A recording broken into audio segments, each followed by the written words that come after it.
And he had to do these three things. He had to be visible, he had to be leading, and he had to quickly recover from setbacks. Okay? And as a leader of your own life and your own sort of spiritual growth and business, or whatever you're trying to do to have what you believe is a meaningful life, you have to do these three things. You cannot hide from them.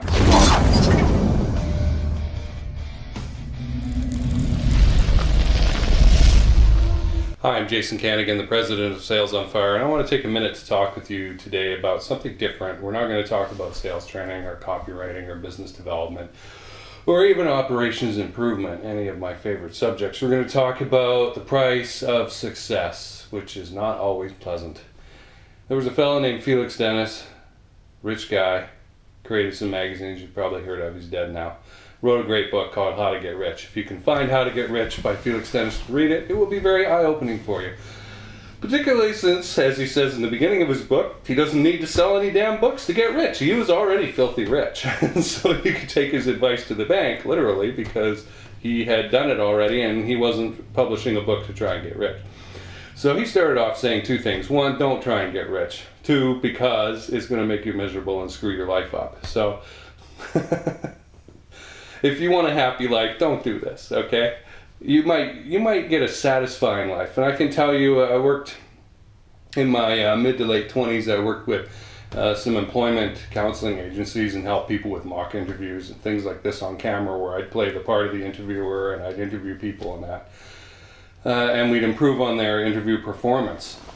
And I can tell you a lot of that work that these agencies did was about goal setting and finding your life's purpose in that. And a lot of these people, and the coaches would tell me this too, a lot of these people would find out their life purpose and they wouldn't like it.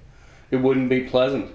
It was going to be a hard slog to get to do the things that they felt were worthwhile and that would help them have what they believed would be a meaningful life. And so it's not always pleasant. So a couple of years ago now, I wrote a post that did really well. Somebody put it on Reddit and it got a following there about the old 80s Transformers, because that's from an era when I was a small child and who as a boy would not like robots that transformed into things and flew around fighting each other. So, but the point of my post there was that the only character who I really got anything out of was Megatron, who was the bad guy, the leader of the bad guys. And there were some reasons for it. He didn't have this cowboy mask over his face like Optimus Prime, the leader of the good guys, did. And so you could always see when he was pissed off or happy about something. And I noticed he had to do three things that only he, out of all the Transformers, had to do, because of the unique position that he was in as the leader of the bad guys. And he had to do these three things. He had to be visible, he had to be leading, and he had to quickly recover from setbacks. Okay? And as a leader of your own life and your own sort of spiritual growth and business, or whatever you're trying to do to have what you believe is a meaningful life, you have to do these three things. You cannot hide from them. And Megatron is the only Transformer out of all of them that is in this unique position where he has to do these things, and he cannot stop. He cannot stop. If he goes away and hides for a while, the other Decepticon leaders will overthrow him if he's not visible. If he's not leading, they will replace him with somebody else, because they'll go, look, despite they may be evil, but they are highly motivated and they want to accomplish their goals. And if Megatron isn't going to lead them into that, they'll get rid of him, depose him, and put somebody else in charge who has a plan to swiftly execute the goals that they want to achieve. And the third thing is he needs to quickly recover from setbacks. He can't go boo-hoo-hoo in a corner and hang out there for 6 months licking his wounds. It's not going to work. Again, they will get rid of him.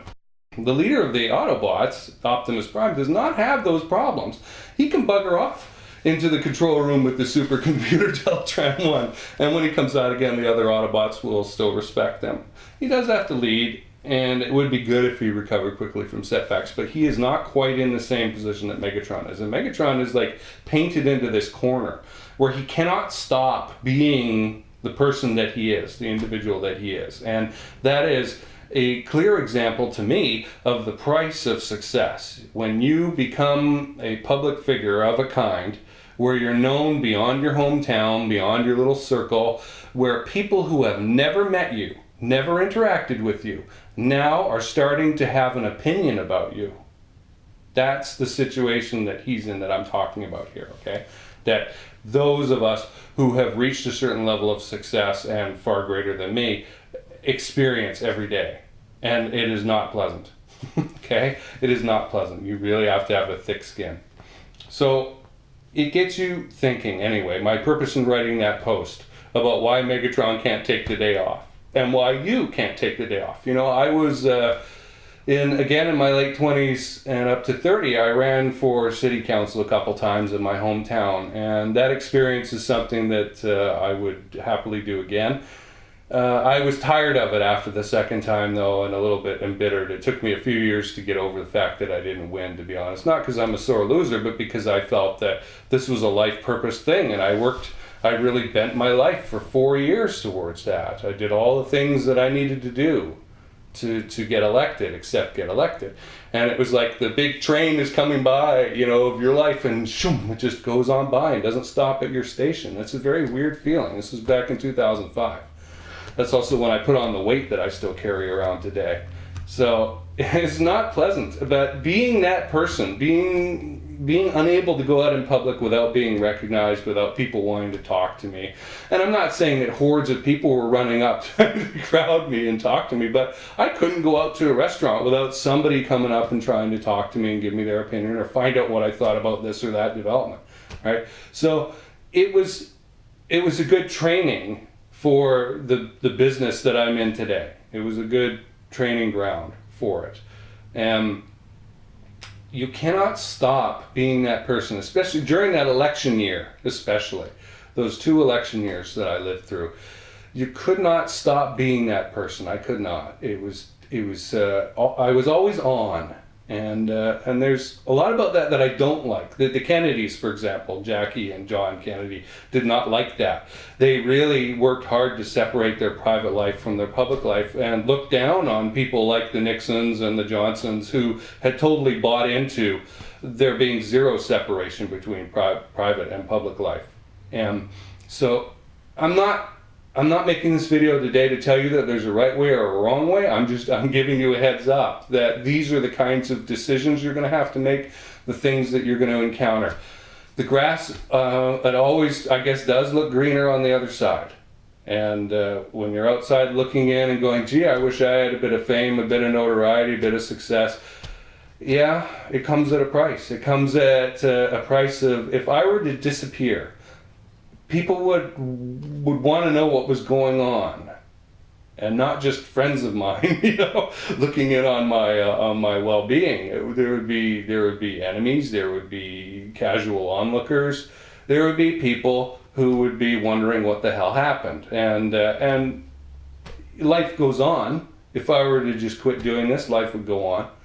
But there would be a moment of what the heck happened, and so you get painted into this corner, and you know, I'll say it, I did it to myself. You paint yourself into this corner where it's hard to stop doing the activities that you're used to doing that got you into being this person that you are now. And so that can really be a trap, and you're stuck with these 3 things. You have to be visible, you have to be leading, and you have to recover quickly from setbacks. If you don't do these things, you will not be successful. And going back to Megatron here, I'll take this final paragraph right out of my post here. Megatron has his life purpose, quote unquote. He's fully engaged in it. He cannot change his behavior, and because if he does, he'll cease to be himself.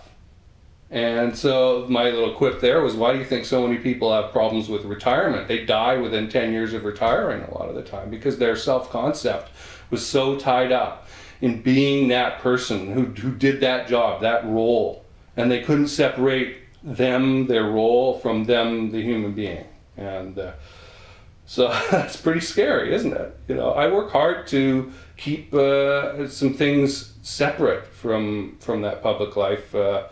It bleeds over a little bit. I've been getting back into creative pursuits lately with some painting on the tablets and computer drawing tablets and things like that. a little bit of writing, some animation and that. And it's hard though still to produce something just for art's sake. It really is. For example, this is a clear example from yesterday. You know, I'm doing animation. I'm not doing animation for the pleasure of animating something or because I think it would be a cool idea, but because I think it would be a cool idea for a business project. You see, it's very hard to separate these two for me now that I've been down this road so many years. All right. So take some time and really assess where you're at in terms of your success and how you define success and how far you've gone in painting yourself into a corner, and whether you want that separation between personal life and public life, or whether you can handle or want or just caught up in the roller coaster ride of having it all mushed together in one big ugly storm river, you know. And decide what's right for you. Because if you don't decide, you're going to end up like old Megatron here, where you're locked in the corner and there's no way out. You have to continue behaving in this way, or else. There's a big threat, or else there. Anyway, I hope you enjoyed this. It was a bit of a discussion rather than some key tips or something like that. We'll get back to that tomorrow. I expect to get into pain points and that. There's a lot of good stuff from March 2014 on my blog. Holy cow, I was on a roll that month. Let me tell you, there's a lot of key stuff covered back there. Just because I posted it a couple years ago now does not make it out of date. That stuff is just as valuable, works just as well, is just as important today, and will be 10 years from now as it was then. This is Jason Kanigan from Sales on Fire. Thanks for watching.